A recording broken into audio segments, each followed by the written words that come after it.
Good afternoon everyone. आज से हम शुरू करेंगे कॉन्स्टिट्यूशन।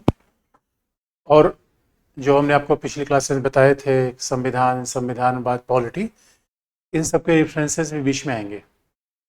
अब सवाल है दोस्तों, कॉन्स्टिट्यूशन पढ़ा कैसे जाए, जरा देखो। अगर हम इंडियन कॉन्स्टिट्यूशन की बात करें, भारतीय संविधान,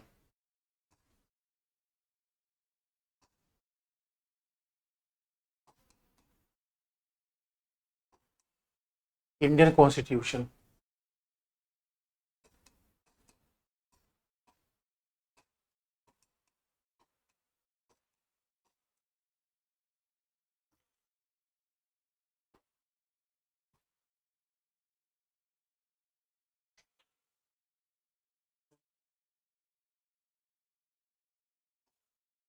वाइट में ठीक है, इंडियन कॉन्स्टिट्यूशन। और सच मानो, जब हम इंडिया की बात करते हैं, इंडियन कॉन्स्टिट्यूशन, भारत की बात जब करेंगे, तो भारत का मतलब है कि देखो, कॉन्स्टिट्यूशन तो अमेरिकन संविधान निर्माताओं ने बनाया, दुनिया का पहला संविधान तो अमेरिकन ने बनाया। लेकिन अमेरिकन की आज की आबादी 35 करोड़ है। इट मीन्स अमेरिका की जो पॉपुलेशन है, यूएस की जो पॉपुलेशन है, तो ये यूपी बिहार की पॉपुलेशन को मिला के है। तो आप समझ सकते हो जब इंडिया के लिए कॉन्स्टिट्यूशन बनाना कितना टफ टास्क था, क्योंकि India is the most populous country in this world. पूरी दुनिया में जनसंख्या सबसे ज़्यादा किसकी है? इंडिया की है। और इंडिया का मतलब है जोग्राफिकली, कल्चरली डाइवर्स कंट्री। अब जरा सोच के देखो, ये कंट्री कम है, कॉन्टिनेंट ज़्यादा है। यानी तमिल, तेलुगु, उड़िया, कन्नड़ी, मतलब ये डाइवर्सिटी दुनिया में और कहीं है ही नहीं है। जब हम इंडिया की बात करते हैं, इसका मतलब है पॉपुलेशन वाइज दुनिया का सबसे बड़ा देश। और सच मानो, इससे बड़ा डेमोक्रेसी तो पूरी दुनिया में कहीं है ही नहीं। कितनी बड़ी बात है। इंडिया का मतलब है इकोनॉमिक रूप में 5th largest country, culturally diverse. इतने बड़े देश को, जहाँ लैंग्वेज इतनी ज़्यादा है, रिलीजन दुनिया का हर रिलीजन है, ऐसे देश के कॉन्स्टिट्यूशन बनाना वाकई दुनिया का सबसे डिफ़िकल्ट काम है। क्योंकि जब हम इंडिया कहते हैं तो कई बात हम तब समझ पाते हैं। कई बार हम Indian constitution, Indian political system को क्रिटिसाइज कर देते हैं। क्यों? स्वीडन में ऐसा हो रहा है, स्विट्जरलैंड में ऐसा है। अरे बच्चों, स्विट्जरलैंड की आबादी, पॉपुलेशन 80 लाख है, 8 मिलियन। स्विट्जरलैंड की आबादी महज 80 लाख है। 80 लाख लोग तो हमेशा दिल्ली के मेट्रो ट्रेन में दिन भर घूमते रहते हैं। और कई बार ऐसे अजीब सा नहीं लगता, नॉर्वे, स्वीडन। अब लोग कहेंगे कि नॉर्वे का डेमोक्रेटिक इंडेक्स ये है, स्वीडन का डेमोक्रेटिक इंडेक्स ये है। अरे भाई, इन सब की कोई हमारे सामने कोई औकात है? मतलब जिनकी जनसंख्या 10 लाख, 1 मिलियन, और यहाँ तो हम एक महीने में 1 मिलियन पैदा करके छोड़ देते हैं। कमाल की बात है यार, कि हम कंपैरिजन करते हैं स्वीडन से, नॉर्वे से। तो दोस्तों, ये कंपैरिजन जस्टिफाइड नहीं है। अब जरा सोच के देखो, पूरे यूरोप का सबसे बड़ा पॉपुलेटेड नेशन जर्मनी, 7 करोड़ की आबादी। Germany is equal to Punjab. तो अब ऐसे हिंदुस्तान में डेमोक्रेसी लगा देना, कॉन्स्टिट्यूशन लगा देना, it was more than a wonder. सच मानो, दुनिया का सबसे बड़ा आश्चर्य था। लोग हैरान थे कि भाई, इंडिया में कॉन्स्टिट्यूशन कैसे चलेगा। और इस बात पे तो और माथापच्ची मची हुई थी, क्योंकि यूरोप में, अमेरिका में कॉन्स्टिट्यूशन तब आया जब सोसाइटी डेमोक्रेटाइज, जब सोसाइटी मॉडर्न हुई, इंडस्ट्रियलाइजेशन था, अर्बनाइजेशन था। हमारे यहाँ कुछ था ही नहीं।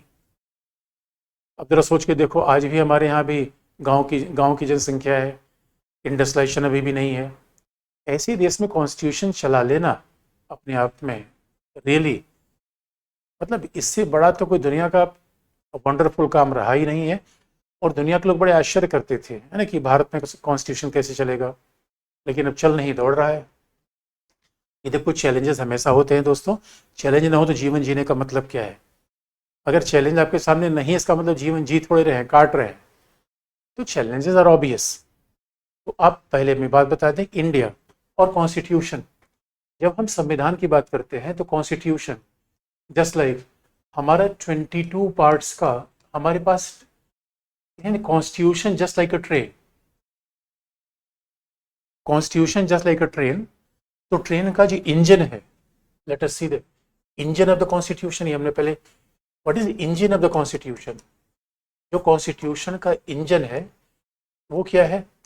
प्रियम्बल। कॉन्स्टिट्यूशन का जो जीपीएस है, आधुनिक टेक्नोलॉजी की भाषा में करें तो वो क्या है? प्रियम्बल, प्रस्तावना। That is a engine of the constitution. ये इंजन कह लो, कॉन्स्टिट्यूशन का इंजन कह लो, या कॉन्स्टिट्यूशन का कह लो philosophy, that is a preamble. लेकिन अब सवाल है, तो आप पूछोगे सर प्रियम्बल से पढ़े कॉन्स्टिट्यूशन? कॉन्स्टिट्यूशन तो प्रियम्बल से स्टार्ट होता है। लेकिन एक प्रॉब्लम यह है कि what is a preamble? Preamble में पूरे कॉन्स्टिट्यूशन की फिलोसफी है, जीस्ट है। जैसे किसी किसी आप जूस के शॉप पे जाओ और जूस वाला कहे कि भाई हमें, आपको मुझे जूस चाहिए, तो जूस वाले से कहो कि नहीं नहीं, इस जूस से मुझे फ्रूट निकाल के दो। तो जूस वाला कहेगा भाई ये कि ऐसा कैसे हो सकता है यार, जूस से मैं फ्रूट कैसे निकालूं?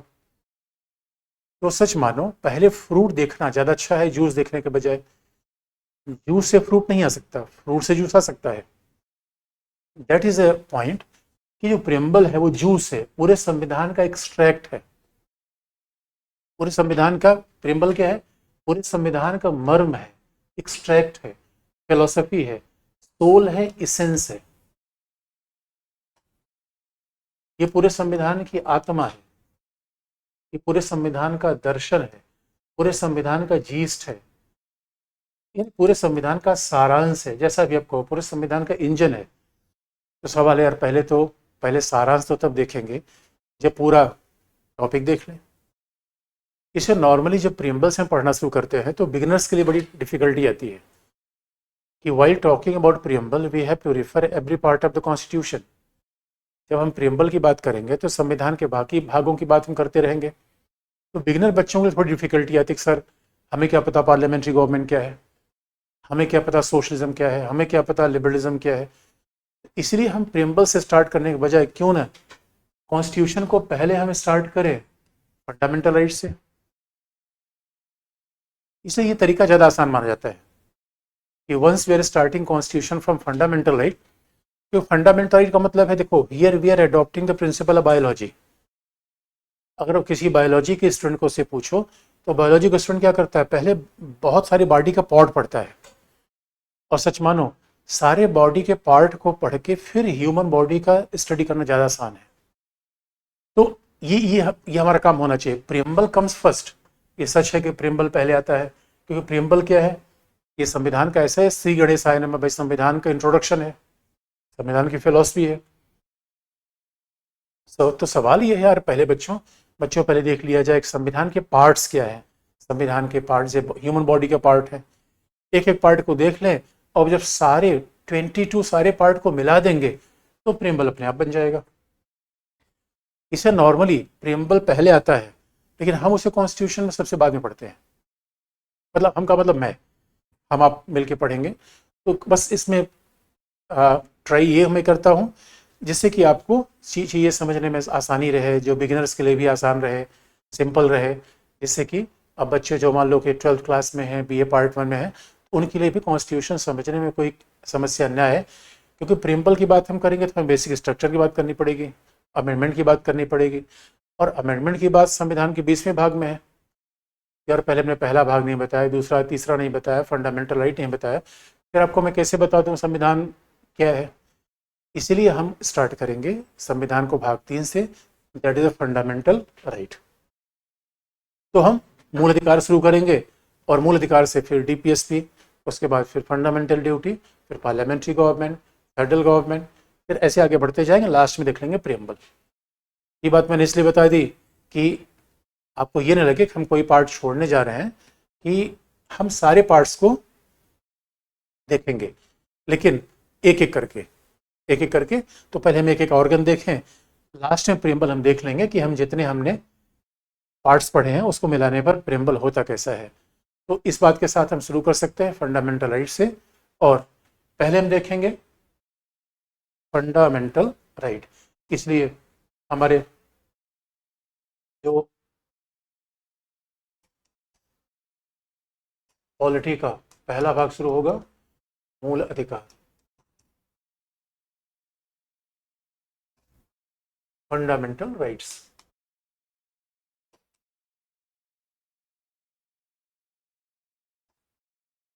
मूल अधिकार फंडामेंटल राइट्स। और फंडामेंटल राइट्स में हमें क्या क्या पढ़ना है, जरा देखो क्या क्या पढ़ना है हमें फंडामेंटल राइट्स में। पहले हम ये पढ़ेंगे कि फंडामेंटल राइट्स का मतलब है कि व्हाई इट इज फंडामेंटल, ये मूल अधिकार क्यों कहलाता है। पहले हम देखेंगे ये मूल अधिकार क्यों कहलाता है। पहला, मूल अधिकार क्या है। तो क्या है का मतलब है आर्टिकल 14 से 32।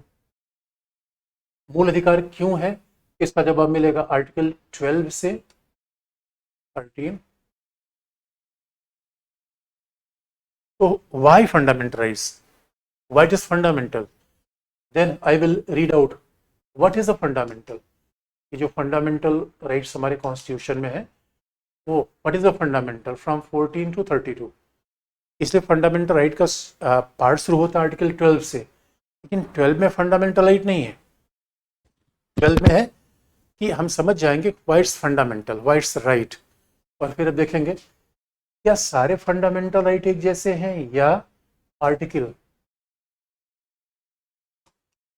आर्टिकल 14, 19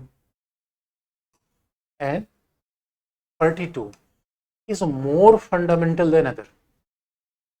इसे कहा भी जाता है हमारे यहाँ सारे फंडामेंटल राइट्स हैं, लेकिन अब क्वेश्चन पेपर देखो, ज़्यादातर आप देखोगे आईएएस एग्जाम में, अन्य एग्जाम में, कि फंडामेंटल में भी कुछ फंडामेंटल राइट्स हैं। यानी each and every fundamental right are not equally important. सारे मूल अधिकार एक जैसे नहीं है, कुछ फंडामेंटल में भी फंडामेंटल है। तो फंडामेंटल में फंडामेंटल शुरू होता है आर्टिकल 12 से लेके 35 तक। तो आप कहोगे 33, 34, 35 में क्या है, वो फंडामेंटल राइट नहीं है, उस पर रिस्ट्रिक्शन है। अगर आप कहोगे कि आर्टिकल 33, 34, 35 में क्या है, वो रिस्ट्रिक्शन, इसमें कोई फंडामेंटल राइट नहीं है। तो some fundamental rights are more fundamental than others.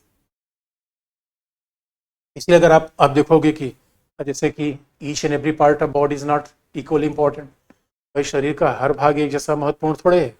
इसलिए कुछ फंडामेंटल राइट फंडामेंटल में फंडामेंटल है 14, 19, 21, 32। यानी सभी फंडामेंटल राइट में कुछ मोस्ट इंपॉर्टेंट पिक करें तो अब ये मिलेगा।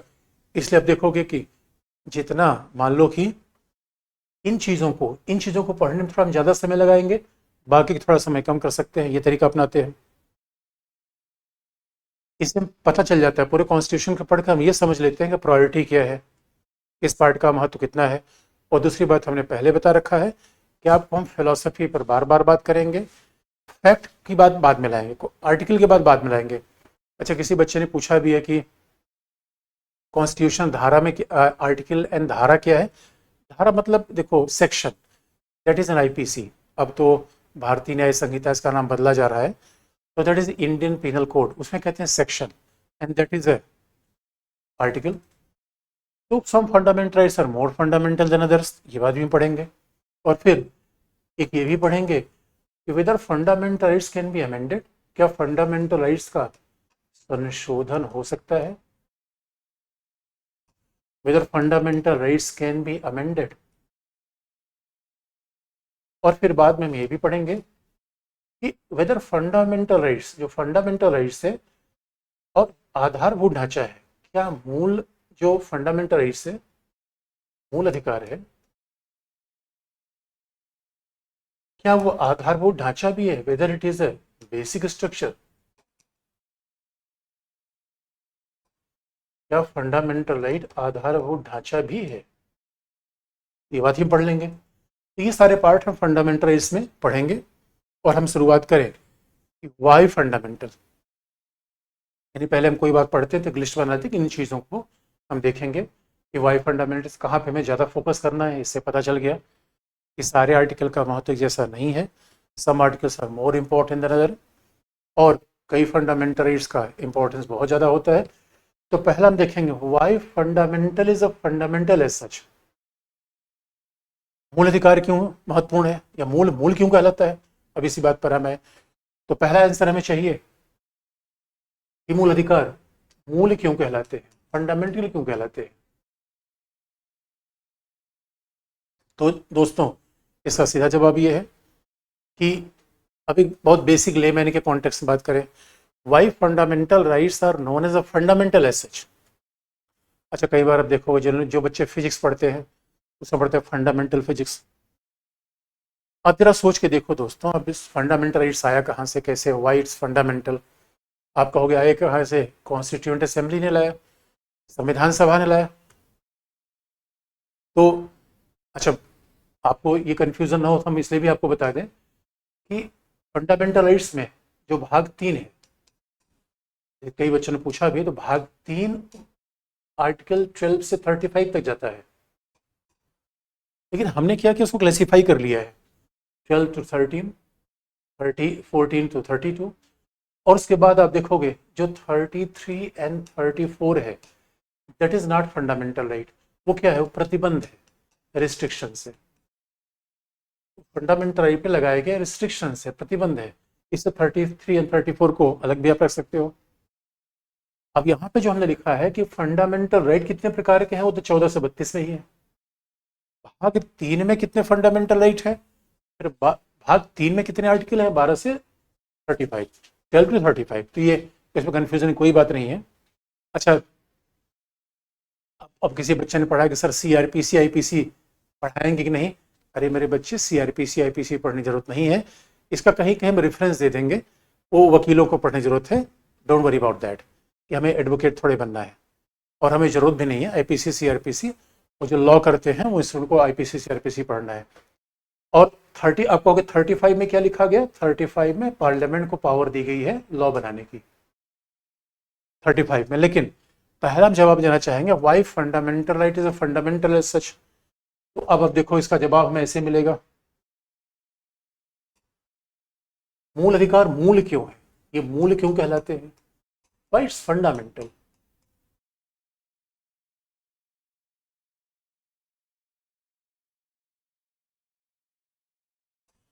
ये फंडामेंटल क्यों है, इसलिए देखो बच्चों, हम ये बात नहीं शुरू करेंगे आर्टिकल 12 में क्या है, 13 में क्या है, 14 में क्या है, वो इनडायरेक्टली आपको बता देंगे। पहले कॉन्सेप्ट पर आए कि फंडामेंटल फंडामेंटल क्यों है। तो फंडामेंटल फंडामेंटल क्यों है, इसका बड़ा ऑब्वियस रीजन है। ये बच्चों जरा सोच के देखो, अगर हम सोच के देखें तो पहला ही बात जरूरी है कि जिस समाज में हम रहते हैं, wherever we are living, wherever we staying, अब जानते हो सरकार तो जरूरी है। इट मीन्स आधुनिक समाज में बड़े सारे लोगों ने इस पर विचार किया, क्या सरकार के बिना हम रह सकते हैं। लोगों ने कहा नहीं नहीं भाई, सरकार के बिना रहना तो बस वैसी समाज में रहने का मतलब है जैसे हम हिंदी फिल्में देखते हैं तो 2.5 घंटे की। यानी हमें सिविलाइज लाइफ रहने के लिए सरकार बनाना पड़ा। सरकार का मतलब क्या है, एक प्रशासन। सरकार का मतलब क्या है, हमने सरकार इसलिए बनाई क्योंकि हमें लोक व्यवस्था बनाए रखना है। सरकार क्यों बनाई, क्योंकि ट्रैफिक कंट्रोल करना है। अब जरा सोच के देखो, आज दिल्ली में मैच है, तो दिल्ली में मैच है तो सारा रेगुलेशन ट्रैफिक को रेगुलेट किया गया है, तो ट्रैफिक को रेगुलेट करना सरकार का काम है। अगर अगर अगर सरकार ना होती, जरा सोच के देखो, दिल्ली में खिलाड़ी बाद पहुंचते, दर्शक पहले पहुंच जाते। अब बड़े ध्यान रखने की बात है, कई बार तो सरकार ना रहे तो गाँव वगैरह में देखो ऐसे होते हैं, कोई खेल प्रतियोगिता हो रही है और पता चला कि बच्चे खिलाड़ी हैं, बच्चे अंपायर हैं, बच्चे दर्शक हैं, कोई बॉल लेके भाग रहा है, कोई बैट लेके भाग रहा है। सरकार नहीं होगी तो यही होगा। और कई बार सरकार ना होने पे क्या होता है, आपने देखा होगा अफगानिस्तान में, जब अमेरिकन सेना अफगानिस्तान छोड़ रही थी तो अफगानिस्तान का क्या हाल था। यानी सच मानो बच्चों, जब से आधुनिक समाज की स्थापना हुई है, सरकार हमें रखना पड़ा है, वो चाहे कबीलाई समाज के मुखिया के रूप में रहा हो। और सरकार, कई बार तो सरकार न होगी तो क्या होगा, आप समझ लो कि फिर तो एकदम से अराजकता होगी। अगर सरकार न होगी तो निश्चित तौर पर फिर कौन किसको कब मार देगा। जंगल में कोई सरकार नहीं होती, जहाँ सरकार नहीं होती वहां तो माइट इज राइट, जिसके पास लाठी उसी की भैंसा सिद्धांत होगा। अब सरकार का मतलब क्या है, एक आम भाषा में समझो, इसलिए हमारे यहाँ पीएम है। सरकार का मतलब है इसलिए हमारे यहाँ सीएम है। सरकार का मतलब इसलिए हमारे यहाँ डीएम है। ये सरकार के सबसे सिंबॉलिक रूप है जिसको आप जानते हो। और आम भाषा में दरोगा जी, ये सरकार है, दरोगा जी है। और आप जानते हो तो बच्चों, दरोगा जी है तो उनके हाथ में डंडे भी है। और हमारे यहाँ तो एक बार ऐसा होता था कि एक दरोगा जी ऐसे आए थे जो बच्चों की बड़ी पिटाई करते थे, और दरोगा जी का नाम ही रख दिया डंडा गुरु। डंडा गुरु का मतलब जिसके हाथ में डंडा, स्टिक। इसका मतलब सरकार के हाथ में कहीं ना कहीं दंड देने की शक्ति है। सरकार का मतलब क्या है? Power symbol. भाई सरकार कितनी पावरफुल है बच्चों, कई बार ये अंदाजा हम लगा नहीं पाते क्योंकि अभी तो पावर की गैलरी में है नहीं। सरकार कितनी पावरफुल है इसी बात को सोचो। जब पीएम का पूरा कारवा चलता है तो कितनी बड़ी सिक्योरिटी पीएम की होती है। देखो हम हमारी आपकी सिक्योरिटी कौन है दोस्तों? सरकार। जो डीएम सीएम और पीएम है, अब आप अपने डिस्ट्रिक्ट के किसी डीएम को देख लो, पूरा काफिला चलता है। इसका मतलब है सरकार। अब आप जरा सोच के देखो, सरकार का मतलब है पावर सिंबल। जो नीली बत्ती लगा लिया, जिसने ब्लू बीकन लगा लिया, रेड बीकन लगा लिया, वो पावर सिंबल हो जाता है। अब सवाल ये बनता है कि सरकार बनाई किसने? तो उत्तर होगा हमने आपने। आप कहोगे सच में? देखो दोस्तों यही सच है। सरकार पहले आती है व्यक्ति, ये बड़ा विवाद का विषय है, लेकिन हकीकत का मुद्दा है कि हमने आपने सरकार को बनाया। इसीलिए मुद्दा ये है कि हम आप बड़े हैं सरकार। अब जरा सोच के देखो, इधर डीएम सीएम और पीएम है, और इधर महेश खड़ा हुआ है, इधर डॉली खड़ी हुई है, और इधर सुरेश खड़ा हुआ है, इधर अकबर खड़ा हुआ है, इधर डेविड है, इधर डॉली है। अब जरा सोच के देखो, एक तरफ भारत के आम नागरिक है, एक तरफ भारत के आम नागरिक खड़े हुए हैं हम आप जैसे। उसमें आपका भी नाम मैं जोड़ सकता हूँ। कहीं राहुल है, कहीं प्रदीप है, कहीं खुशी है। अब जरा सोच के देखो, अब अगर ये एक तरफ नागरिक खड़े हुए हैं और एक तरफ सरकार खड़ी हुई है, डीएम सीएम और पीएम, इनमें कोई झगड़ा हो गया, इनमें किसको प्राथमिकता दी जाएगी? यही तो मुद्दा आ रहा है। तो हमारा संविधान कहता है कि अगर आम नागरिक और सरकार के बीच कभी विवाद होता है, इन दोनों में फंडामेंटल राइट किसके पास है? नागरिकों के पास है। जरा सोच के देखो, अगर सरकार को ताकत देखना है तो कभी भी आप, हमने बता ही दिया कि इनको आप देख सकते हो। सरकार की ताकत देखना है तो कभी आप एयरफोर्स परेड में आ जाओ। सरकार की ताकत देखना है तो ईडी देख लो, एनफोर्समेंट डायरेक्टरेट, सीबीआई, जिसकी न्यूज़ आप हमेशा सुनते होंगे। लेकिन सरकार बड़ी है या नागरिक, ये विवाद हमेशा रहा है। तो हमारा संविधान क्या मानता है? नागरिक सबसे बड़े हैं, सरकार छोटी है। यकीन मानो सरकार हमारी सेवा के लिए बनी है। आप कहोगे सर मजाक कर रहे हो आप। सरकार हमारी सेवा के लिए बनी हुई है। आपको यकीन नहीं आएगा, आप कहोगे नहीं नहीं मजाक कर रहे हो। मैं मजाक नहीं कर रहा हूँ। देखो हमारे प्रधानमंत्री महोदय बोलते हैं मैं सबसे पहला सेवक, सबसे पहला सेवक। और सच मानो, डीएम का नाम भी तो है सिविल सेवक। अब ये बात अलग है कि लोग समझ नहीं पाते सिविल सर्वेंट। अरे डीएम का नाम तो मूलतः सिविल सेवक है। हकीकत की बात है कि हमारा कॉन्स्टिट्यूशन ऐसा मानता है कि ये सब हमारे सेवक हैं, दे आर सर्वेंट। यानी एंड वी आर मास्टर, ये हमारे सेवक हैं। सरकार किसके लिए बनी है? हमारी सेवा के लिए। और मास्टर कौन है? इसका मतलब है मालिक कौन है? नागरिक। Citizens are masters.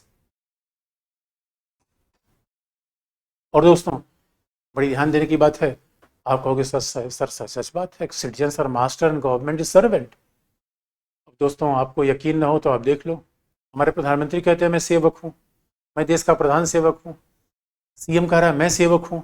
और कई बार तो आप देखोगे सीएम सेवक बनने के लिए होड़ मची हुई है, कोई कह रहा है ये सेवक होगा, यार ये सेवक होगा। अब आप कहोगे सर ये बताओ, जितने बच्चे हैं सिविल सर्विसेज की प्रिपरेशन कर रहे हैं, ये बस समझ लें कि अभी वो नागरिक रूप में मास्टर हैं। और ये नागरिक कौन है? हम भारत के लोग। हम भारत के लोग ही तो नागरिक हैं। और जरा सोच के देखो, हमारे लिए सरकार का महत्व वैसा है जैसा हमने कमरे में एसी लगा रखा है, जरूरत है तो लगा रखा है। एसी मशीन है, एसी हमने बनाया है, मशीन ने हमें नहीं बनाया है, हमने मशीन को बनाया है। वैसे ही हमने सरकार बनाई है बच्चों, सरकार ने हमें नहीं बनाया है। तो यकीन न हो तो अभी देख लो, ये मास्टर तय कर रहा है कि राजस्थान में किसकी सरकार आएगी। अब देखो हमारे सामने सब लोग आ रहे हैं, प्रधानमंत्री महोदय आ रहे हैं कि भैया हमें वोट कर देना, सीएम आ रहे भैया हमें वोट कर देना। इससे तो आपको यकीन हो गया होगा कि हम ही मास्टर हैं और ये सरकार सेवक है। सरकार सेवक है, हम मास्टर हैं। यही बात हमारे कॉन्स्टिट्यूशन ने रिकॉग्नाइज की है कि why fundamental rights are fundamental, क्योंकि fundamental rights are more important sacrosanct. Fundamental नाम से ही दिखता है फंडामेंटल। इसका मतलब है कोई भी सरकार हो, ये सरकार हमने क्यों बनाई है? हमने बनाई है पहली, और दूसरा हमने सरकार बना रखी है जिससे वो हमारे अधिकारों की रक्षा करे। ये सरकार क्या है? हमारी चौकीदार। कई कई बार आपने प्रधानमंत्री कहा है चौकीदार चौकीदार, किसने कह दिया चौकीदार चोर है? अब हम ऐसा तो नहीं कह सकते दोस्तों, भाई हम क्यों कहें चौकीदार ऐसा है वैसा है, लेकिन चौकीदार हमने बना दिया। अब चौकीदार हमने बना दिया हमारे अधिकार की रक्षा के लिए, और मान लो दोस्तों अगर चौकीदार हमारे अधिकार की रक्षा न करे तो क्या होगा? तो फिर हम जस्टिस चंद्रचूड़ के पास जाएंगे। इसलिए बात ध्यान में रखने की है कि हमारे संविधान में एग्जीक्यूटिव, लेजिस्लेचर, भाई अब देखो ये डीएम सीएम पीएम तो सब एग्जीक्यूटिव के पार्ट है, ये तो कार्यपालिका के पार्ट है, ये एग्जीक्यूटिव है। उसके बाद हमारे यहाँ विधायिका भी है, हमारे यहाँ न्यायपालिका भी है। उन सबसे महत्वपूर्ण कौन है? Fundamental right. सबसे महत्वपूर्ण काम कौन है?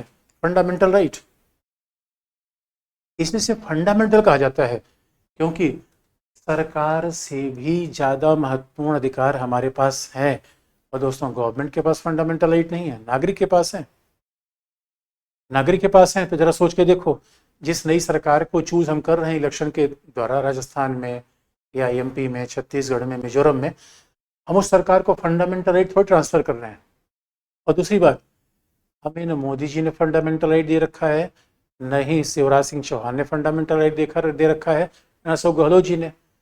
फंडामेंटल राइट तो हमारे पास खुद ही था।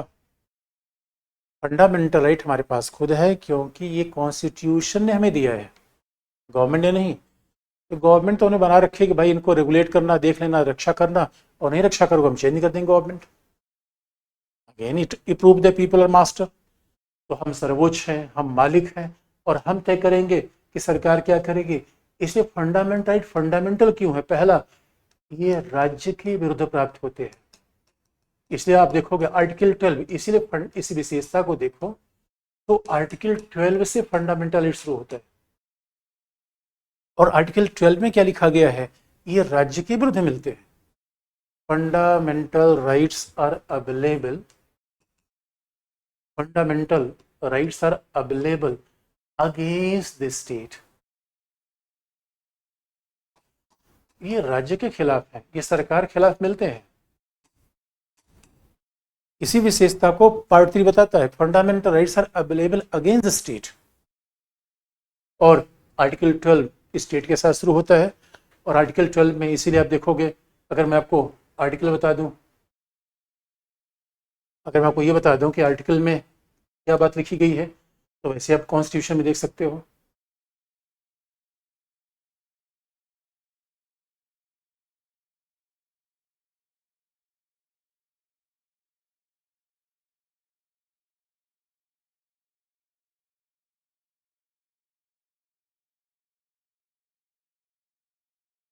इसमें पीडीएफ में नहीं,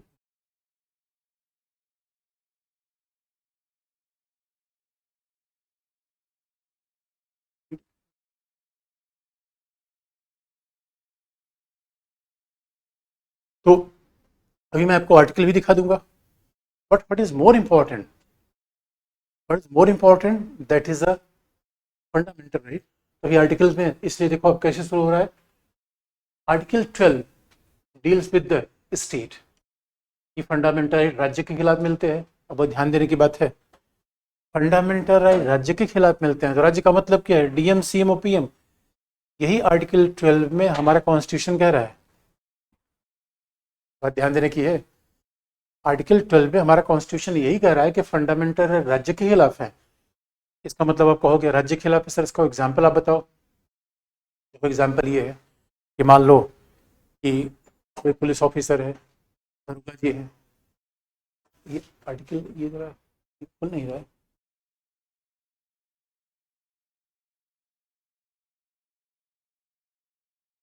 हाँ देखो आर्टिकल 12। अब हमारे पास जो आर्टिकल 12 है, fundamental rights is begin with article 12। और आर्टिकल 12 में क्या लिखा गया, इन दिस पार्ट मतलब third part, unless the context otherwise requires. क्योंकि ये बात इसलिए लिख दी जाती है दोस्तों कि क्योंकि हमारे संविधान में बहुत बहुत सारे पार्ट है, केवल पार्ट 3 तो नहीं है। तो इसका मतलब है कंडीशन अप्लाई कि जब तक संदर्भ में अन्यथा अपेक्षित ना हो, द स्टेट इंक्लूड, देखो आर्टिकल 12 में क्या लिखा गया, the state includes government and parliament, government and parliament of India. इसका मतलब दोस्तों यहाँ पे इंडिया लिखा गया, भारत नहीं। हाँ आर्टिकल 1 में लिखा गया है इंडिया दैट इज भारत, यहाँ पे इंडिया लिखा गया है, यानी सरकार एक इंडिया की है। And the government and legislature of the each state, जैसे बिहार, यूपी, राजस्थान, ये यानी हमारे यहाँ दो प्रकार की सरकार है, एक दिल्ली में सरकार चलती है, एक राज्य की राजधानी में सरकार चलती है, दोनों को राज्य कहा जाएगा। इसका मतलब है आर्टिकल 12 कहता है कि राज्य के अंतर्गत भारत की सरकार और संसद राज्यों में से प्रत्येक राज्य की सरकार, विधानमंडल तथा भारत के राज्य क्षेत्र के भीतर या भारत सरकार के नियंत्रण के अधीन सभी स्थानीय और अन्य प्राधिकारी।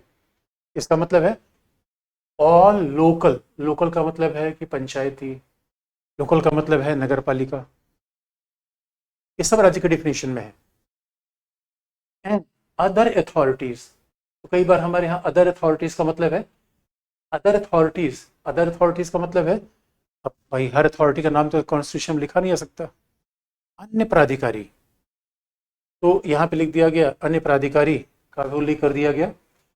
टेरिटरी ऑफ इंडिया, इसलिए पूरे भारत क्षेत्र में जो भी अन्य पदाधिकारी है या गवर्नमेंट के कंट्रोल में है, वो सब राज्य की परिभाषा में आएंगे। इसका मतलब है, अब देखो फंडामेंटल राइट फंडामेंटल क्यों है। अब मान लो कि एक इसका एग्जांपल आपको बताएं, तो आर्टिकल 12 इसीलिए कॉन्स्टिट्यूशन आर्टिकल 12 से शुरू होता है, कॉन्स्टिट्यूशन शुरू होता है आर्टिकल 12 से। आर्टिकल 12 में लिखा क्या गया, राज्य, इसलिए आर्टिकल 12 में राज्य है, तो राज्य में कौन आ रहा है, भारत सरकार। आर्टिकल 12 में क्या लिखा गया, गवर्नमेंट ऑफ इंडिया, तो गवर्नमेंट ऑफ इंडिया राज्य की परिभाषा में आती है। फिर क्या लिखा गया, गवर्नमेंट की संसद, पार्लियामेंट, ये राज्य की परिभाषा में है। फिर राज्य की सरकार, यानी उत्तर प्रदेश, बिहार, राजस्थान, राज्य की सरकार, ये भी स्टेट में है। फिर राज्य का विधानमंडल, लेजिस्लेचर ऑफ द स्टेट, विधान मंडल, और अन्य स्थानीय शासन, लोकल गवर्नमेंट यानी नगर पालिका, स्थानीय शासन means local government, legislature of the state,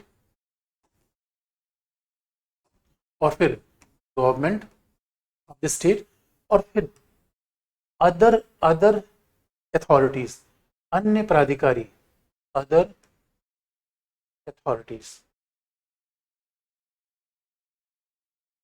अन्य प्राधिकारी, अन्य प्राधिकारी भी राज्य की परिभाषा में आएंगे।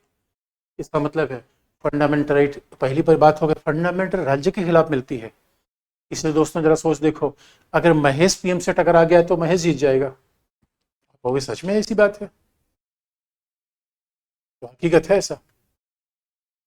अब सर प्रैक्टिस करके देखिए, अब हम प्रैक्टिस करके देखें कि फंडामेंटल राइट राज्य के खिलाफ कैसे मिलता है, और किस तरीके से फंडामेंटल राइट राज्य के खिलाफ मिलता है, और किस तरीके से फंडामेंटल राज्य के खिलाफ मिलता है, तो फिर वो प्रैक्टिस में आता है। जरा इस बात को हम देख लें कि फंडामेंटल राइट फंडामेंटल क्यों है। अब देखो, मूल अधिकार मूल क्यों है, why fundamental rights are fundamental, तो आपको बता दें कि ये राज्य के विरुद्ध मिलता है, it is available against state. अब राज्य का मतलब है कि एग्जाम्पल लो, राज्य का मतलब कार्यपालिका, कार्यपालिका का मतलब पुलिस, तो ये पुलिस के खिलाफ मिलेगा। ये अगर पुलिस ने किसी व्यक्ति को मनमानी तौर पर हिरासत में ले लिया, तो आप समझ लो इसके खिलाफ हम सीधे, कोई भी व्यक्ति सीधे उच्चतम न्यायालय जा सकता है। इसके लिए फंडामेंटल राइट है। अगर किसी व्यक्ति को उच्चतम न्यायालय ने हिरासत में ले लिया, केरला का एक बड़ा फेमस मामला था, दो लड़के लड़कियों ने आपस में शादी की थी, लड़के लड़कियों ने शादी की और राज्य के पुलिस ने क्या किया, लड़के को हिरासत में ले लिया। अब लड़की उच्चतम न्यायालय में चली गई और उच्चतम न्यायालय ने, सुप्रीम कोर्ट ने आदेश दिया कि उस लड़के को छोड़ो। इसका मतलब है, आप याद रखना दोस्तों, हमारा फंडामेंटल राइट राज्य के खिलाफ है। अभी कुछ दिन, कितने एग्जाम्पल आपको बताएं कि अभी केरला में क्या हुआ था। एक कोई व्यक्ति टेलीविजन चलाना चाहता था, उसने सरकार से लाइसेंस मांगा कि हमें टेलीविजन चलाने के लिए लाइसेंस दिया जाए। सरकार ने कहा कि लाइसेंस नहीं देंगे। वो उच्चतम न्यायालय चला गया। सुप्रीम कोर्ट ने कहा कि टेलीविजन चलाना हमारा फंडामेंटल राइट है अंडर आर्टिकल 19, जीवन हमारा फंडामेंटल राइट है अंडर आर्टिकल 21। इसका मतलब है फंडामेंटल राइट राज्य के खिलाफ मिलता है, it is available against state, और स्टेट अगर इसको वायलेट करेगा, इनक्रोच करेगा, तो दोस्तों सीधे हम किसके पास जाएंगे, जस्टिस चंद्रचूड़ के पास, and Chandrachud will protect our right, therefore it's fundamental. इसलिए आप देखोगे आर्टिकल 32 उच्चतम न्यायालय में कैसे आ सकते हैं, आर्टिकल 32। राज्य के खिलाफ, राज्य की बात कहाँ है, आर्टिकल 12। इस वजह से 32 हमें अवेलेबल है। 32 क्या है कि हमारे पास एक मेडिसिन है, हमारे पास एक मेडिसिन है और हम अलग अलग मेडिसिन लेते हैं। 32 में कितनी मेडिसिन है वो भी आपको बता देंगे, लेकिन फंडामेंटल राइट फंडामेंटल है क्योंकि राज्य के खिलाफ मिलता है। तो आप कहोगे कि मान लो सर ये बात तो ठीक है, अगर महेश को पुलिस ने हिरासत में ले लिया तब तो महेश के मूल अधिकार का उल्लंघन हुआ, फंडामेंटल राइट का उल्लंघन हुआ, because Mahesh is citizen, police is a state.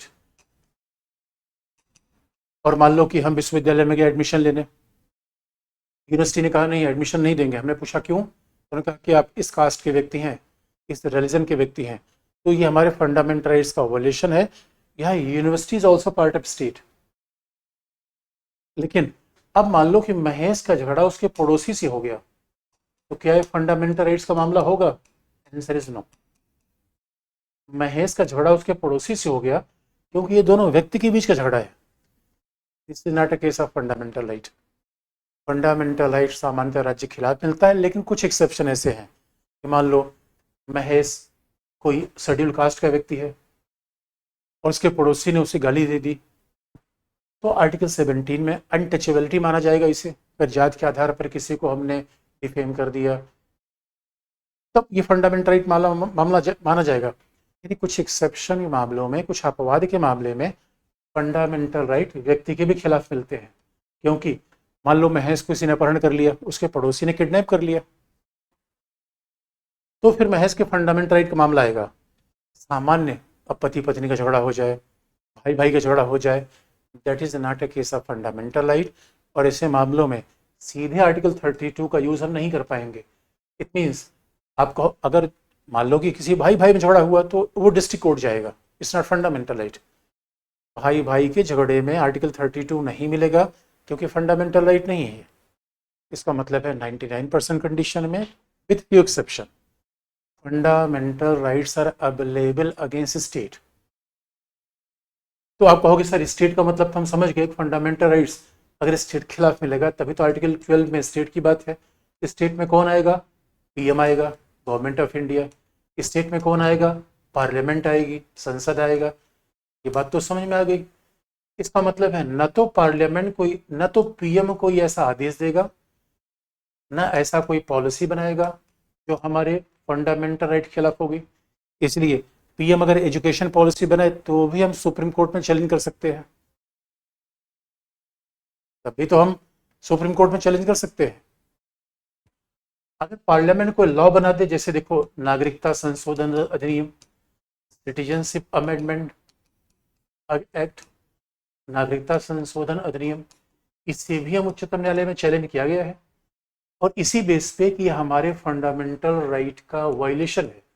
Citizenship amendment अधिनियम, citizenship amendment act, sorry citizenship amendment act अधिनियम संसद ने पास कर दिया है, राष्ट्रपति ने साइन कर दिया है, फिर भी हमें ऑब्जेक्शन है कि पार्लियामेंट के द्वारा बनाया गया कानून ये धर्म के आधार पर भेदभाव कर रहा है इसलिए हमारे फंडामेंटल राइट के खिलाफ है। यानी हमारे पास फंडामेंटल राइट नहीं है, सरकार के ऊपर स्पीड ब्रेकर है, सरकार के ऊपर लगा गया ब्रेक, हम जब चाहेंगे तब सरकार को रोक देंगे। यही बात हमने कहा था, इसीलिए हमारे यहाँ फंडामेंटल राइट हमें मास्टर बनाता है। फंडामेंटल राइट क्या बनाता है कि पीपुल्स आर सुप्रीम।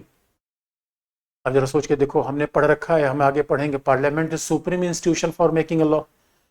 हमारे देश में पार्लियामेंट से बड़ी कोई संस्था लॉ मेकिंग की ही नहीं है। उस पार्लियामेंट से भी बड़ा कौन है? Fundamental right. अब हमारे पीएम से बड़ा पावरफुल पोजीशन क्या होगा दोस्तों? कि दिल्ली देखो, पीएम का जितना बड़ा हाउस है उतना सोच के देख लो, हमारे पूरे गांव के भी घर को मिला दिया इतना बड़ा कंपाउंड नहीं होगा। इतने पावर पीएम को मिलते हैं, 3-3 रेंज रोवर पीएम के साथ चलती है, 12-12 एसपीजी गार्ड पीएम के साथ रहते हैं। उस पीएम से भी पावरफुल कौन है? We the people. ये फंडामेंटल राइट। इसलिए आप देखोगे कि अब मान लो कि राज्य का कोई कानून, राज्य की सरकार है, राज्य के कोई कानून है। अभी महाराष्ट्र ने क्या किया था? महाराष्ट्र विधानसभा ने मराठाओं को 12% रिजर्वेशन दिया था, न्यायालय ने रोक दिया, क्योंकि एक व्यक्ति न्यायालय चला गया, उसने कहा हमारे फंडामेंटल राइट का वायलेशन है। That is point why fundamental is a fundamental. Fundamental नागरिकों को सर्वोच्चता देता है, पहला। बट ध्यान सुनने की बात है, why fundamental, it is more important than state. Government से भी ज्यादा जो इंपॉर्टेंट है फंडामेंटल है। Why it's fundamental? सरकार इसे छीन नहीं सकती बच्चों, सरकार इसे छीन नहीं सकती, फंडामेंटल है। क्योंकि सरकार ने न दिया है, सरकार छीन क्या सकती है? सरकार तो न दिया है न ले सकती है, ये फिर फंडामेंटल हो गया। आप याद रखो, बहुत सारी बातें सरकार देती है, वो ले सकती है। दलिया दे रही है, ले लेगी। आज दलिया दे रही, कल ले लेगी। मान लो महिलाओं के लिए दे दिया फ्री में साइकिल, फिर कल के नहीं देगी। Fundamental right is not a gift of the government. Fundamental right सरकार को गिफ्ट थोड़े है कि जब चाहे दे, जब चाहे ले ले, ऐसा नहीं कर सकती। फंडामेंटल राइट्स इज फंडामेंटल, सरकार न दे सकती है न ले सकती है, since it is granted by constitution.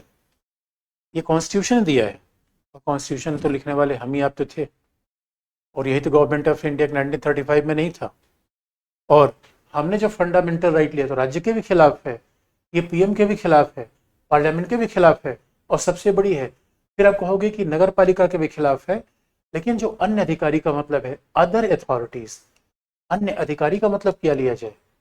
अन्य अधिकारी में कौन लोग आएंगे? अन्य अधिकारी का मतलब है कि फिर उसमें अन्य प्राधिकारी, एम्स भी आएगा। और आजकल दोस्तों बड़ा इंटरेस्टिंग पार्ट है, जब हम कहते हैं कि फंडामेंटल राज्य के खिलाफ होगा, तो थोड़ा राज्य की दोस्ती बढ़ती जा रही है। आजकल राज्य की दोस्ती टाटा से हो गई है, टाटा मतलब कंपनी। आजकल राज्य की दोस्ती थोड़ा प्राइवेट सेक्टर के साथ भी हो गई है। पहले तो ऐसा माना जाता है राज्य अलग है, प्राइवेट सेक्टर अलग है। आजकल तो आप देखोगे साथ साथ चल रही है, ट्रैक है राज्य की और रेल चला रहा है प्राइवेट सेक्टर। तो किसको राज्य माना जाए? एम्स को राज्य माना जाए? किसको राज्य माना जाए? तो देखो, अदर अथॉरिटीज में इसका मतलब है किसको राज्य माना जाए? अगर कोई राज्य का विश्वविद्यालय है तब तो राज्य माना जाए। लेकिन अब मान लो पटना विश्वविद्यालय है, फिर तो स्टेट है। राजस्थान यूनिवर्सिटी है, फिर तो राज्य है। केंद्रीय विद्यालय फिर तो राज्य है। नवोदय विद्यालय फिर तो राज्य है। अन्य अधिकारी, अदर अथॉरिटीज का मतलब है ऐसे अथॉरिटीज जो that is funded by state, जो राज्य के द्वारा फंड जिनको मिला हुआ है, जो राज्य के द्वारा एम्प्लॉय जिनके अपॉइंटेड है, वो राज्य है। लेकिन फिर आप कहोगे सर ये बताओ, एमिटी यूनिवर्सिटी राज्य है कि नहीं है? एमिटी विश्वविद्यालय राज्य है कि नहीं है? इसका मतलब है अगर पटना विश्वविद्यालय ने डीयू यानी जवाहरलाल नेहरू विश्वविद्यालय ने, दिल्ली विश्वविद्यालय ने किसी को एडमिशन से मना कर दिया था, तो फंडामेंटल राइट्स का वायलेशन है, क्योंकि राज्य की परिभाषा में आ रहा है। अब आर्टिकल 12 में विश्वविद्यालय तो लिखा नहीं, आर्टिकल 12 में यूनिवर्सिटी का नाम नहीं है। अदर अथॉरिटीज में, इसलिए कॉन्स्टिट्यूशन ने लिख दिया अदर अथॉरिटीज का मतलब सारी अथॉरिटीज को बताया नहीं आ सकता, लिखा नहीं आ सकता। अदर अथॉरिटीज तो दिल्ली विश्वविद्यालय तो है, पटना विश्वविद्यालय तो है, एमिटी विश्वविद्यालय है या नहीं है? तो टेक्निकली एमिटी विश्वविद्यालय तो स्टेट नहीं है, क्योंकि न तो उसमें स्टेट के एम्प्लॉई है, न इन एम्प्लॉयज़ को स्टेट कोई पेमेंट देता है, ये तो प्राइवेट सेक्टर है, ये स्टेट में कैसे? लेकिन अब आप देखो कि मान लो कि एमिटी है या कोई मैक्स हॉस्पिटल है, भाई चलो all India institute of medical sciences, AIIMS तो स्टेट का है, एम्स तो राज्य का है, इसमें कोई समस्या नहीं है, लेकिन अब मैक्स को किस में रखा जाए? All India institute of medical sciences, ये तो सीधा राज्य का मतलब है। ये जो आपका केंद्रीय विश्वविद्यालय है राज्य है, केंद्रीय विद्यालय राज्य है, लेकिन अब एमिटी विश्वविद्यालय को कहाँ रखा जाए? एमिटी विश्वविद्यालय हम कहाँ रखें? तो आप याद रखिए, ये माना जाता है कि एमिटी विश्वविद्यालय कहाँ होगा, इसको भी राज्य में मान लिया गया है। आप कहोगे सर ऐसे कैसे माना गया, 12 में तो लिखा ही नहीं गया है। तो आपको हम याद दिला देंगे आर्टिकल 12, इसीलिए कभी आप रेफरेंस देख लेना। आर्टिकल 12 में राज्य में तो सिंपल बात लिख दी गई है कि संघ, राज्य सरकार, अदर अथॉरिटीज, इतनी बात लिख दी गई है। अब कैसे मान लें राज्य में सब क्या होगा? इसलिए दोस्तों आजकल क्या हो गया कि राज्य ने दोस्ती कर ली है प्राइवेट सेक्टर से भी, और राज्य ने कहा है देखो भाई आजकल हमारे पास वर्कलोड बहुत ज़्यादा हो गया है, तो राज्य ने कहा भाई देखो आजकल हॉस्पिटल वाला काम भी कोई प्राइवेट सेक्टर कर सकता है, हेल्थ वाला भी काम कोई प्राइवेट सेक्टर कर सकता है। राज्य ने कहा भाई कितना काम करेंगे, थोड़ा समय कॉम्प्लीमेंट कर दो सब लोग। अब आप देखोगे एजुकेशन है, हेल्थ है, ये बहुत प्राइमरी रिस्पॉन्सिबिलिटी स्टेट की है। स्टेट काम केवल पॉलिसी रखना नहीं होता, हेल्थ भी रखेगा, स्टेट क्या करेगा, एजुकेशन भी देगा। और आजकल तो आप देखते हो स्टेट प्राइवेट सेक्टर के साथ जब पार्टनरशिप कहलाता है तब क्या कहलाता है? पीपीपी। स्टेट क्या करता है? PPP, public private partnership. अब जब पीपीपी में काम करेगा तो स्वाभाविक रूप में पब्लिक भी रहेगी, प्राइवेट भी रहेगी, पार्टनरशिप रहेगी, तीनों मिलकर काम करेंगे। अब इसीलिए एक आप कहोगे सर ये बताओ हम कैसे समझ लें कि एमिटी विश्वविद्यालय, एमिटी विश्वविद्यालय इज पार्ट ऑफ स्टेट, हम समझे कैसे इसको? इसमें बात ये कही गई that depends upon supreme court. Supreme court समय समय कहता रहता है कि ऐसे इंस्टीट्यूशन जो कि स्टेट के काम कर रहे हैं, अब मान लो कि हमारी इलेक्ट्रिसिटी सप्लाई पहले स्टेट ही किया करता था, अब दिल्ली में इलेक्ट्रिसिटी सप्लाई टाटा को दे दी गई है, वे टाटा इलेक्ट्रिसिटी सप्लाई करे। तो जब ये इलेक्ट्रिसिटी सप्लाई टाटा को दी गई तो माना गया Tata is a part of state, Tata state का पार्ट होगा। यही खास बात है स्टेट की डिफिनीशन में कि अदर अथॉरिटीज, तो यही बात लिखी अन्य अथॉरिटीज में। अन्य अथॉरिटीज का मतलब है अगर एनडीपीएल, न्यू यानी न्यू दिल्ली पावर लिमिटेड, तो ये टाटा के द्वारा किया जा रहा है लेकिन है स्टेट में। इसका मतलब आज के कॉन्टेक्स्ट में कुछ प्राइवेट सेक्टर भी राज्य के डिफिनीशन में आएंगे। Some private sector can also be identified as a part of state because they are also providing some social services. आप कहोगे सर टाटा मोटर्स राज्य की परिभाषा में आएगा? उत्तर है नहीं, टाटा मोटर्स स्टेट की डिफिनेशन में नहीं आएगा। इसका मतलब है अब फिर आर्टिकल 12 में अगर fundamental rights is available against state, तो फिर राज्य में क्या क्या आ सकता है और राज्य में क्या क्या नहीं आएगा, या अन्य प्राधिकारी में अदर अथॉरिटीज में क्या आ जाएगा? अदर अथॉरिटीज या अन्य प्राधिकारी में क्या क्या बातें आ जाएंगी? तो इसमें आ जाएगा अन्य अधिकारी में, यानी एमिटी यूनिवर्सिटी, ये भी राज्य के पार्ट में आएगी। टाटा हॉस्पिटल, अगर टाटा हॉस्पिटल चला रहा है तो राज्य के पार्ट में आएगा। हॉस्पिटल, मोटर्स नहीं, क्योंकि हॉस्पिटल क्या है?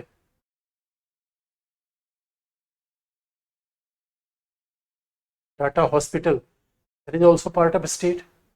या टाटा पावर यानी बिजली सप्लाई करना, इलेक्ट्रिसिटी सप्लाई करना, that is also part of, यानी हेल्थ, एजुकेशन, ऐसे सर्विसेज जो कि प्राइवेट सेक्टर अगर अवेलेबल करा रहे हैं तो that is also part of A state. इनके भी खिलाफ हमें फंडामेंटल राइट मिलेगा। लेकिन आप कहोगे Tata Motors, that is not part of state. Infosys, that is not part of state. हाँ, इन्फोसिस अगर कोई एजुकेशनल फाउंडेशन चला रहा है तो पार्ट ऑफ स्टेट होगा। इसलिए एयर इंडिया कुल मिला के अभी स्टेट का पार्ट नहीं होगा, क्योंकि now it is owned by Tata. अब तो इसका मालिकाना हक टाटा ने ले लिया है। इसलिए कहा जाता है कि पहला फंडामेंटल राइट फंडामेंटल क्यों है? क्योंकि राज्य के खिलाफ मिलता है। फंडामेंटल राइट सामान्यतः, हमने पास सामान्यतः एक्सेप्शन हो सकता है, व्यक्ति के खिलाफ नहीं मिलता। और इतना ही नहीं है, फंडामेंटल राइट फंडामेंटल क्यों है? अब इसकी अगर बात करें, राज्य के खिलाफ है पहला। दूसरी बात है, राज्य से बड़ा है दूसरा। तीसरी बात है, हम सुप्रीम कोर्ट में जा सकते हैं, we can approach supreme court for protecting our fundamental right. और लास्ट बात जो सबसे इंपॉर्टेंट है दोस्तों, लास्ट बात जो सबसे इंपॉर्टेंट है कि why we are having a fundamental right. देखो फंडामेंटल राइट के दो डेफिनेशन है। Why fundamental right?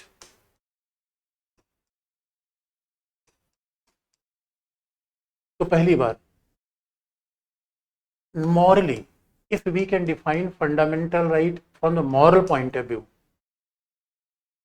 नैतिक दृष्टिकोण से अगर फंडामेंटल राइट की बात करो, इसके बिना हम वैसे नहीं जी सकते जैसे बिना हवा के, बिना पानी के, बिना जल के plants. Can we imagine growing a plant? और सच मानो ये फंडामेंटल राइट है।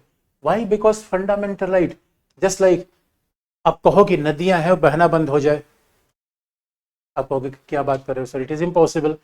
इसलिए वी आर ह्यूमन बींग, लेकिन हम बोले ना तो हम ह्यूमन बींग रहेंगे। That is a point. Fundamental rights are fundamental because it is a fundamental for development of human personality. ये व्यक्तित्व के विकास के लिए फंडामेंटल है। That is a fundamental.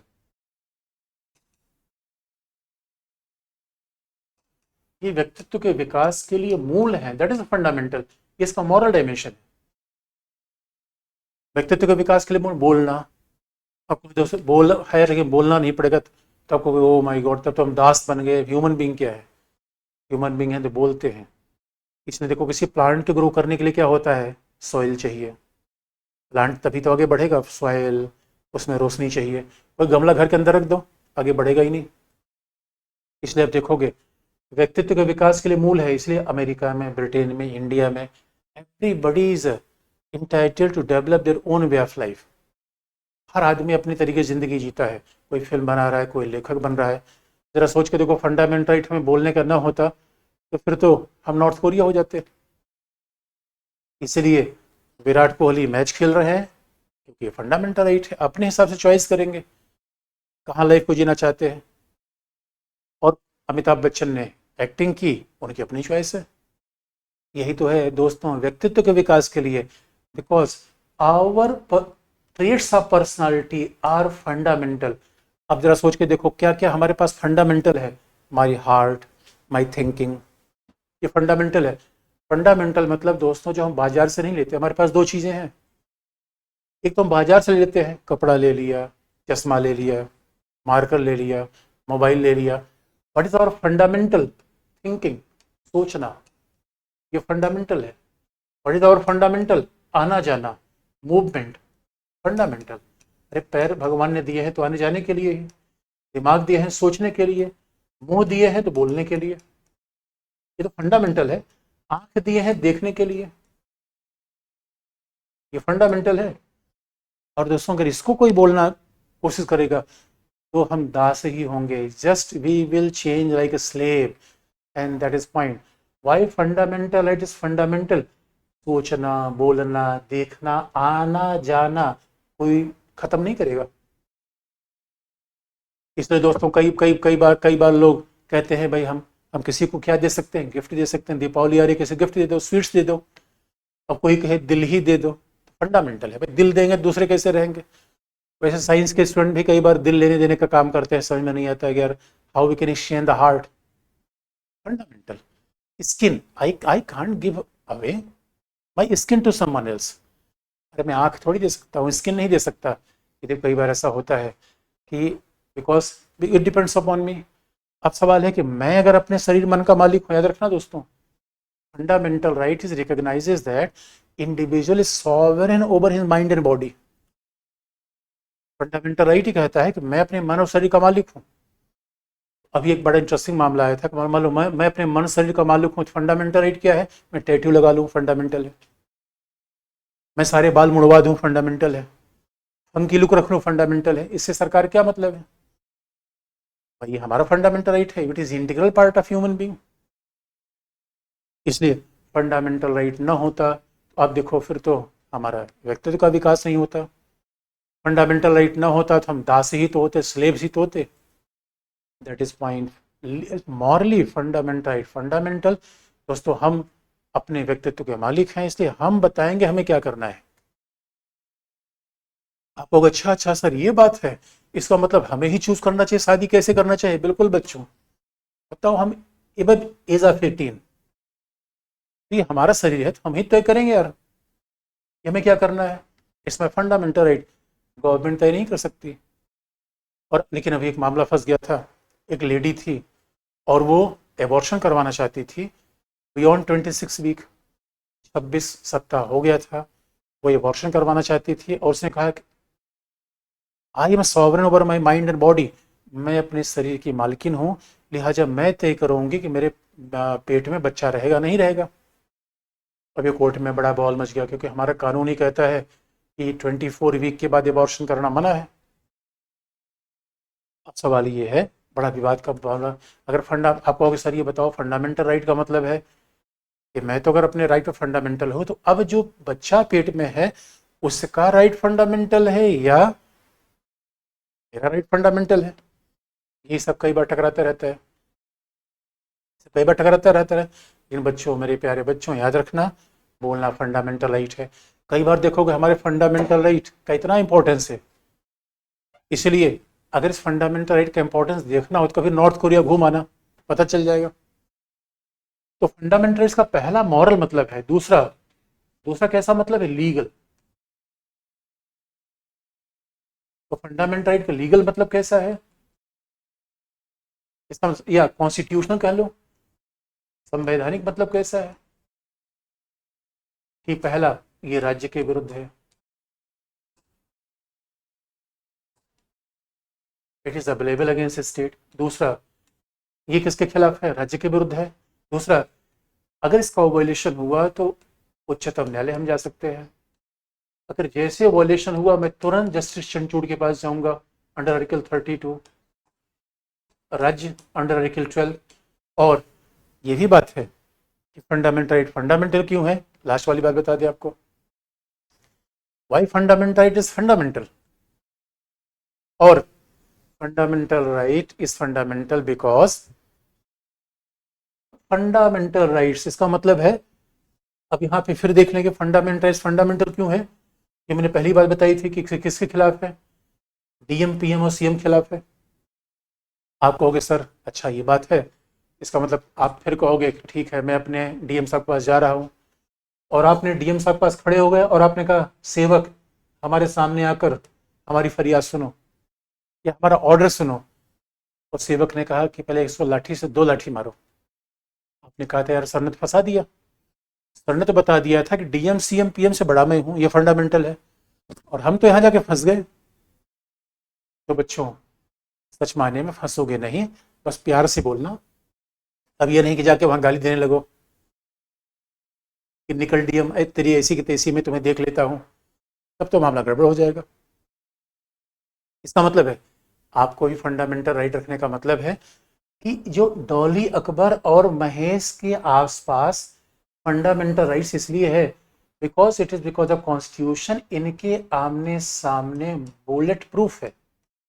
अगर राज्य के द्वारा कोशिश किया भी जाएगा इनका फंडामेंटल राइट छीना नहीं जा सकता, याद रखना।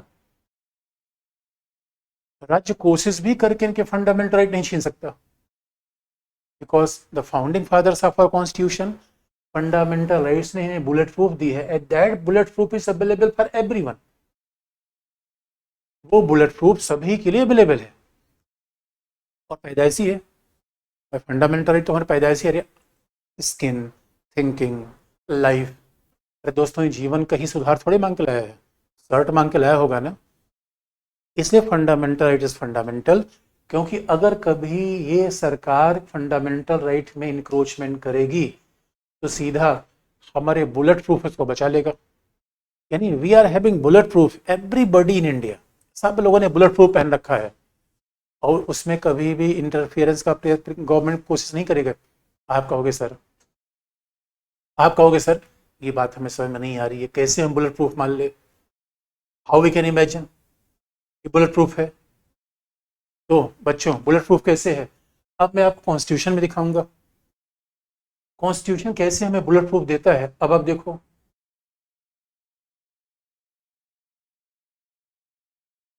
How constitution giving bullet proof to the people. अब आर्टिकल 13 पे आने की बात है। आर्टिकल 13 पे सारे आर्टिकल नहीं देखने का, आर्टिकल 13 क्लॉज 1 कहीं और हम देख लेंगे। We want to focus over clause 2 of article 13, कि हम क्लॉज 2 ऑफ आर्टिकल 13 की बात करना चाहते हैं। और क्लॉज 2 ऑफ आर्टिकल 13 में क्या है,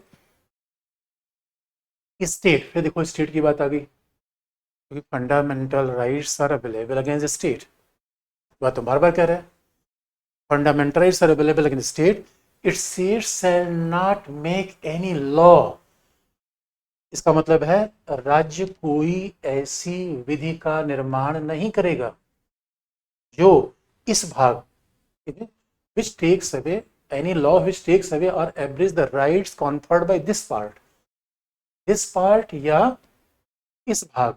ये भाग कौन है, भाग 3 पार्ट 3। और any law made in contravention यानी छीनती है, छीनना। अब देखो, this clause shall to the extent of contravention will be void, इस खंड के उल्लंघन में बनाई गई प्रत्येक विधि की मात्रा तक शून्य हो जाएगी, यानी टोटे टोटे हो जाएगी, खल्लास हो जाएगी। आप याद रखना, खल्लास हो जाएगी। खल्लास का मतलब है जो फंडामेंटल राइट से टकराएगा वो चूर चूर हो जाएगा, चाहे लॉ हो चाहे कुछ भी हो। That is a point. Article 12 के बाद आर्टिकल 13 आता है, और article 13 is protecting our fundamental rights. Article 13 क्या कर रहा है, फंडामेंटल राइट्स को प्रोटेक्ट कर रहा है।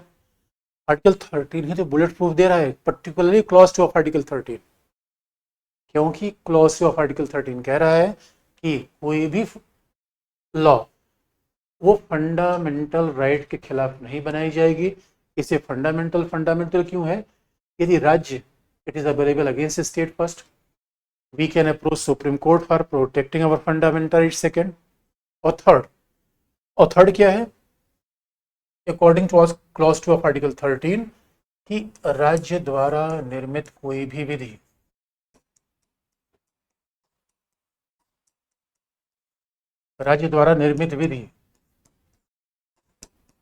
यदि मूल अधिकार का उल्लंघन करती है,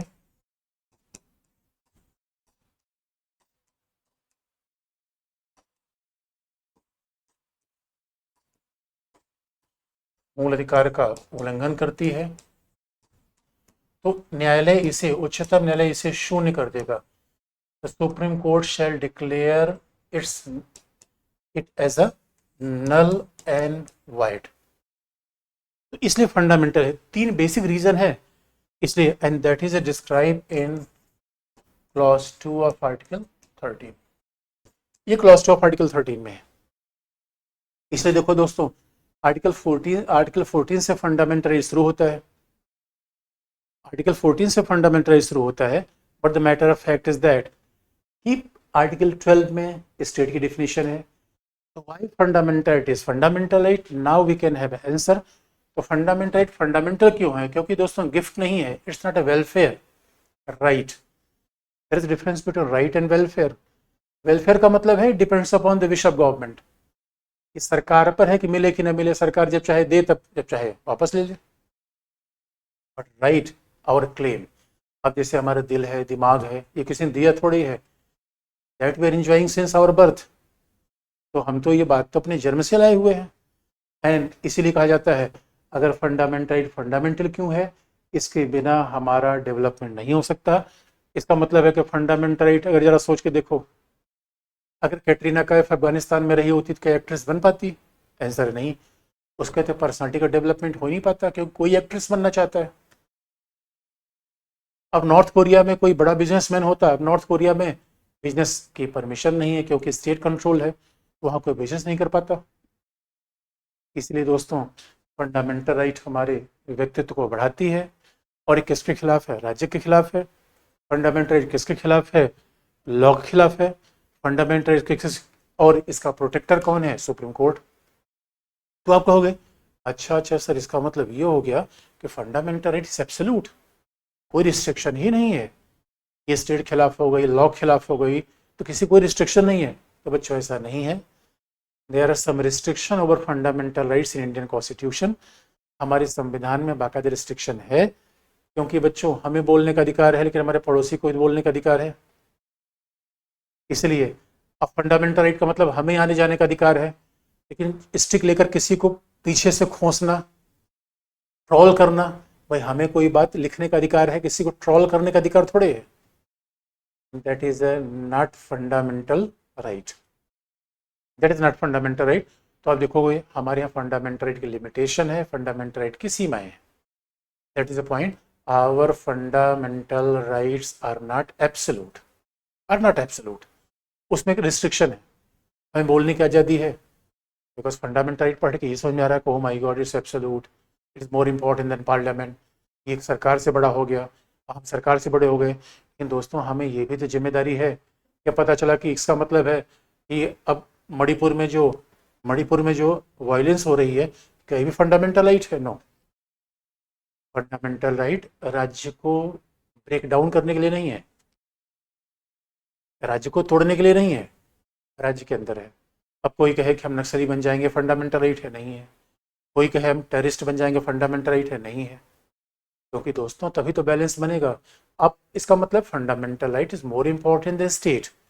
लेकिन आप ये कहोगे मैं पुलिस की बात ही नहीं मानूंगा, अब तो मैं किसी के ऊपर हमला कर दूंगा। That is not a fundamental right. अब हमने पहली बात एक्सप्लेन कर लिया, फंडामेंटल राइट क्यों है। अब फंडामेंटल राइट के प्रकार पर आएंगे। अब बच्चों सवाल पूछ सकते हो, अच्छा अच्छा आप सवाल ही पूछ सकते हो बच्चों की, there is any problem because why fundamental right is a fundamental right. और इसलिए हमने बच्चों से बोला, देखो कई बार बच्चे आपस में ही कमेंट करते रहते हैं, that is a violation of fundamental right. And कई बार बच्चे दूसरे पर कमेंट कर देते हैं, that right this violation of right to privacy. ये बात हम आगे बढ़ाएंगे। इसलिए पॉलिटिक्स स्टूडेंट को पहले क्लास में सुनना चाहिए, फिर कमेंट नहीं करना चाहिए। और कई बच्चे तो आपस में कमेंट करते रहते हैं, उससे हमारा भी ध्यान भटकता है। इसलिए थोड़ा लॉजिकल बात पूछो, जो प्रॉब्लम है वो पूछो। हमेशा आपस में चैटिंग करते रहोगे फिर तो टीचर का भी ध्यान डिस्ट्रैक्ट होता है। अब अच्छा, किसी बच्चे ने आर्टिकल 14 की बात कही है, बच्चे डोंट वरी, आर्टिकल 14 अभी तो हम पहले हम ये हमने बता दिया भाई फंडामेंटल है सर, फंडामेंटल। अच्छा किसी ने कहा सर ऑल्सो रिटन इंग्लिश। अच्छा अब अच्छा इंग्लिश में भी मैं इंग्लिश में बोल देता हूँ, कई बार इंग्लिश हिंदी का बड़ा डिस्प्यूट होता है।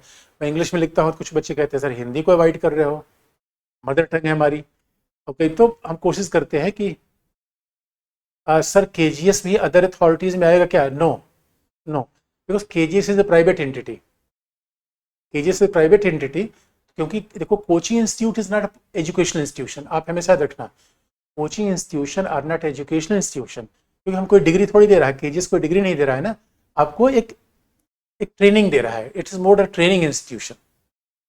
और किसी बच्चे का नोट कैसे बनाए समझ नहीं आ रहा है, तो बच्चों अभी जितनी बात बेसिक बात आप लिख लो। आप पीडीएफ आपको मिल गए होंगे, तो पीडीएफ में बिल्कुल लिखा हुआ है, एक एक चीज़ करके देख लो। और नोट जैसे बनाना है तो अभी हम क्वेश्चन पर आएंगे, तो जो क्वेश्चन का हम स्ट्रक्चर बता दें कैसे आपको लिखना है कैसे। तो ये जो बेसिक बातें हैं पहले तो अभी बेसिक है, अभी तो कोई हमने खास बात बताई नहीं। जो किसी ने कहा शुरू से पढ़ाएं सर, तो डोंट वरी, हमने पहले बच्चे का तो सारे पढ़ाएंगे। लेकिन द प्रॉब्लम इज दैट अगर हमने प्रीम्बल शुरू किया होता तो कई बार आपको समझने में प्रॉब्लम आती है, समाज में सोशलिज्म आता, प्रीम्बल में फंडामेंटल राइट भी आता है, डीपीएसपी भी आता, सारी बात उसमें आती। इससे अच्छा एक एक पार्ट हम देखेंगे, फिर हम प्रीम्बल पे आ जाएंगे, लास्ट में प्रीम्बल आपको जरूर बताएंगे। बस जस्ट सर जो विमेन बच्चा उस बच्चे पर फंडामेंटल राइट है, तो अब देखो अब यही तो डिसीजन का बात है, यही कोर्ट के सामने जाता है कि व्हाट इज मोर इम्पोर्टेंट, महिला का अपने जीवन पर ज्यादा अधिकार है या बच्चे का अधिकार है। इस मामले में ज्यादातर जज ये मान रहे थे कि नहीं भाई, जो बच्चा पैदा नहीं हुआ तो women's right over her body is more important then the right of unborn baby. भाई जो बच्चा पैदा नहीं हुआ उसके लिए आप महिला के अधिकार को छीन रहे हो। लेकिन प्रॉब्लम ये है कि मान लो कि अबॉर्शन हो जाए, महिला की भी लाइफ भी तो रिस्क में आ सकती है, ये भी एक चैलेंज आता है। अच्छा पीडीएफ कहाँ पे मिलेगी? अच्छा पीडीएफ अभी बच्चों को नहीं भेजी गई क्या? अच्छा अभी नहीं भेजी गई है। अच्छा soon you will get the PDF. तो पीडीएफ भेजी जाएगी। और कोई कोई सर क्लास में। हाँ नोट्स आपको जल्दी मिल जाएगा फिर ये तो। सब सब नोट्स में मिल जाएगा आपको।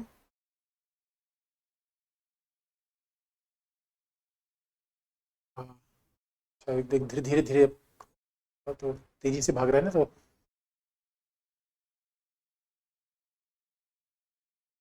अच्छा किसी ने बच्चा कि हिंदी के ज़्यादा यूज़ करना है प्लीज़। हम सबको यूज़ करेंगे डोंट वरी। और पीडीएफ आपको जल्दी मिल जाएगा। लोकेश ने कहा जुडिशरी। अच्छा अच्छा पीडीएफ में आज ही बोल दूंगा पीडीएफ आपको जल्दी मिल जाएगा। मैंने पीडीएफ सारा है इंस्टीट्यूट। अब देखो अब देखो कई जैसे कई बच्चे पढ़े होते हैं तो हमने देखो आर्टिकल 13 का पूरा यूज़ नहीं किया कि आर्टिकल 13 क्लॉज 1 2 3 4। क्योंकि हो सकता है उसको हम कहीं और यूज़ करेंगे क्योंकि हमें कॉन्सेप्ट देखना है 5 फंडामेंटल 8 फंडामेंटल। तो ये नहीं कि हम 30 के सारे क्लॉज को देखें क्योंकि 13 का सारा क्लॉज यहाँ के लिए अप्लीकेबल नहीं है। हो सकता है कुछ अब और जगह यूज़ करें कुछ और जगह यूज़ करें। दैट इज अ पॉइंट कि article are subsidiary. what is idea is the most important is a concept 5 fundamental is fundamental this now we will start that is a what is a fundamental right what is a fundamental right। अच्छा class से पहले बिल्कुल मैं आज ही कोशिश करता हूँ PDF आपको मिल जाएगी डोंट वरी। किसी ने बच्चे ने पूछा है कि महिला को कोर्ट से क्या आदेश मिला। तो अभी भी मामला वो कोर्ट के पेंडिंग है। अच्छा मैं कल किसी ने कहा सिलेबस एक्सप्लेन। मैं बच्चों को सिलेबस ही बता दूंगा कई क्लासेस मैंने क्या क्या सिलेबस पहले बताया है। इस प्रॉब्लम यह है कि जब तक आपने कुछ पढ़ा नहीं सिलेबस बताने पर उतनी बात स्पष्ट नहीं होती। तो once I will tell you the entire syllabus later I will explain the meaning of a syllabus. Syllabus में क्या लिखा गया है क्यों लिखा गया है एक ही चीज में बताऊंगा। तो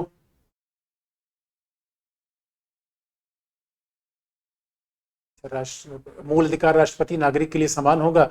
अरे मेरे बच्चों राष्ट्रपति को मूल अधिकार नहीं है। राष्ट्र मूल अधिकार तो नागरिक को है। स्टेट को फंडामेंटल राइट नहीं होता। स्टेट को प्रिविलेज राष्ट्रपति को प्रिविलेज होता है। और प्रिविलेज कैसा होगा मैं आपको बताऊंगा।